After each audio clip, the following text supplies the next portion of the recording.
In a world of exorbitant fuel costs, small, fuel-efficient cars are at the top of everyone's agenda.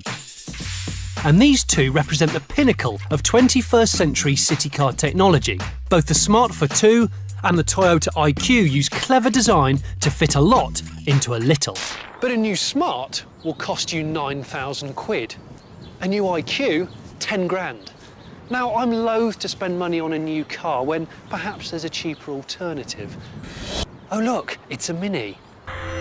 Front-wheel drive and a sideways engine was a revolution 50 years ago, and it meant just 18 inches of the car's 10-foot length was engine bay.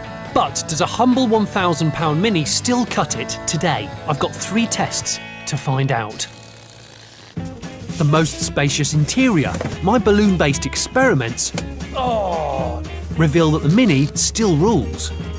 It's the narrowest car here and fits 84 balloons inside, joint first with the IQ. But the IQ gets marked down for having bigger exterior dimensions. Which makes you think, has the IQ moved the game on 50 years later? 1-0 to the Mini. Next, a test of handling around a city-themed obstacle course. The Mini's hard rubber cone suspension makes it even dartier to drive than an IQ, and it's far nippier than the ponderous diesel Smart. It goes 0 to 60 in 16.8 seconds, which is glacial. The 86 mpg Smart may be more frugal than the 66 mpg IQ and the 50 mpg Mini, but for pure driving fun, the Mini wins this test. Oh, I think I might have dabbed the horn. Sort of thing that Tiff would do. Time for the final test. The main event. This is the test I've really not been looking forward to.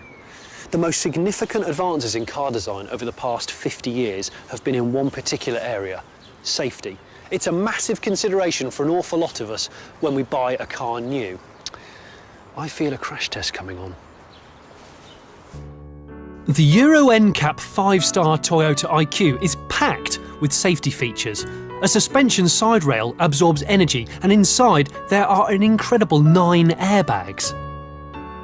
And the Smart is equally impressive. Even when we crashed one at a massive 70 miles an hour, its advanced design kept the passenger cell intact.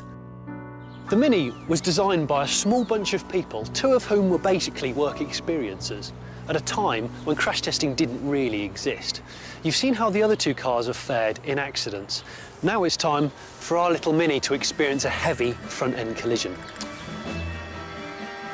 We will launch it from the top of a 1-in-1 hill into the side of this Lexus.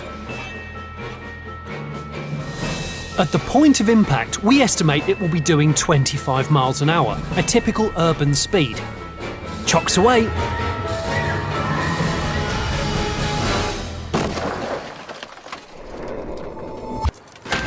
The near 2-ton Lexus has been swatted out of the way, showing just how big the crash forces must have been. But because the stiff Mini subframe collided with the stiff Lexus sills, there's been very little damage. There's a perfect imprint of a Mini, of Alec Isagonis' creation, on the side of a Lexus. The Mini's doors opened easily, and apart from a wonky binnacle, the windscreen was intact and there was no intrusion around the pedals. But the most important thing here is not the car, it's the passengers.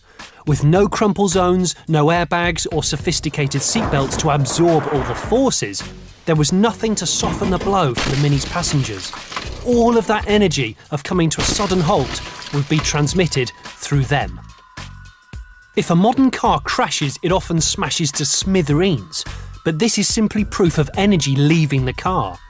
If the vehicle appears to shrug the accident off, then almost certainly the people on board haven't. In terms of packaging and nippiness, we've shown the Mini is truly a design marvel that is still yet to be significantly beaten. However, bear in mind that when it comes to safety, it's showing its age a little.